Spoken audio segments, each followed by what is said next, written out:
अपने गलत और अशिष्ट कार्यों से समाज को तहस नहस करने वाले राक्षसों के बारे में तो आपने जरूर सुना होगा। वे इस संसार के वही तत्व हैं जिनकी उत्पत्ति भगवान ब्रह्मा की पीठ से निकले काले पदार्थों से मानी जाती है।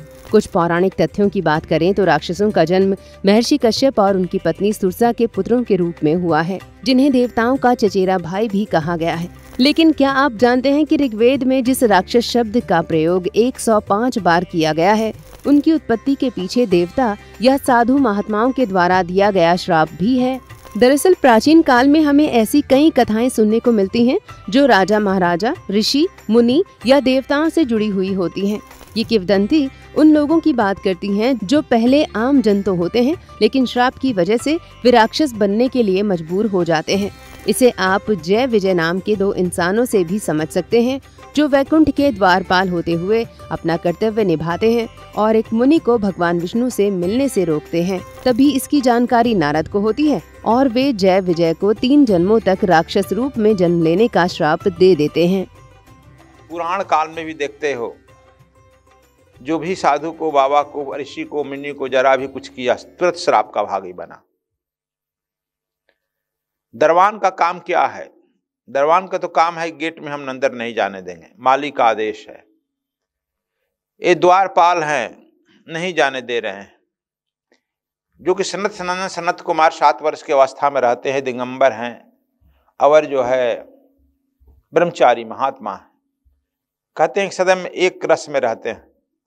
द्वारपाल नहीं जाने दिए भगवान विष्णु का, कहा कि नहीं भगवान विष्णु अभी शयन कर रहे हैं, अभी थोड़ा देर रुक जाइए।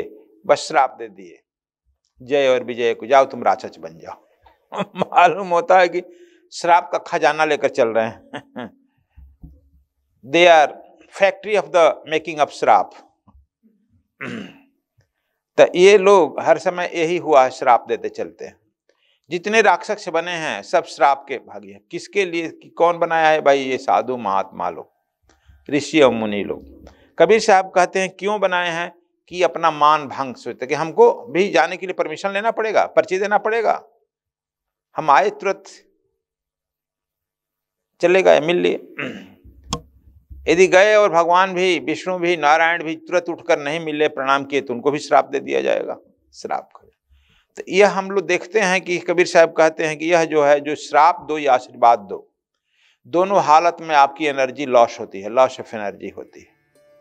इसलिए आप परमपिता परमात्मा को नहीं प्राप्त करते। सद्गुरु श्राप के बारे में बताते हुए अहंकारी स्वभाव पर भी बात करते हैं। वे कहते हैं कि जैसे राक्षसों को धीरे धीरे अहंकार होता गया और वे खुद को देवताओं से सर्वश्रेष्ठ समझने लगे, वैसी ही प्रवृत्ति अब इंसानों में देखने को मिल रही है, जो हर कार्य को करने से पहले मैं की भावना को अपना रहे हैं, जो उनके विनाश का कारण भी बन सकता है। क्योंकि हम में अहंकार रहता है, मैं भी साधक हूँ, आई हैव डन दिस साधना, यहाँ मैं कुछ जानता हूँ, आई हैव रियलाइज समथिंग। आई तो बड़ा बरकरार हो रहा है ना। तुम जितने साधना यह कर रहे हो, तुम्हारी अहंकार उतना ही प्रबल हो रही है ना। अहंकार तो गया नहीं ना। कबीर साहब बिल्कुल जड़ पकड़ रहे, रूट पकड़ रहे एक एक बात पर आके, यह तुम नम्र होना है ना, आश्रम में आकर नम्र होना है। इसलिए आश्रम में छोटा से बड़ा काम सब दिया जाता है। घर पर तू अपना झाड़ू नहीं दिया होगा, यहाँ झाड़ू देने से लेकर टॉयलेट बाथरूम साफ करने से लेकर क्यों दिया जाता है? तुम्हारा अहंकार गिरे, अहंकार गिरे, इसलिए दिया जाता है। नहीं तो अहंकार बढ़ते चला जाएगा। तो दोस्तों, ये अहंकार और श्राप को लेकर सद्गुरु के विचार हैं। आप क्या सोचते हैं इस वीडियो को लेकर? कमेंट बॉक्स में जरूर बताएं और सद्विप्र समाज सेवा संस्थान व सद्गुरु धाम से जुड़ने और अपना योगदान देने के लिए स्क्रीन पर दिए गए QR कोड को जरूर स्कैन करें।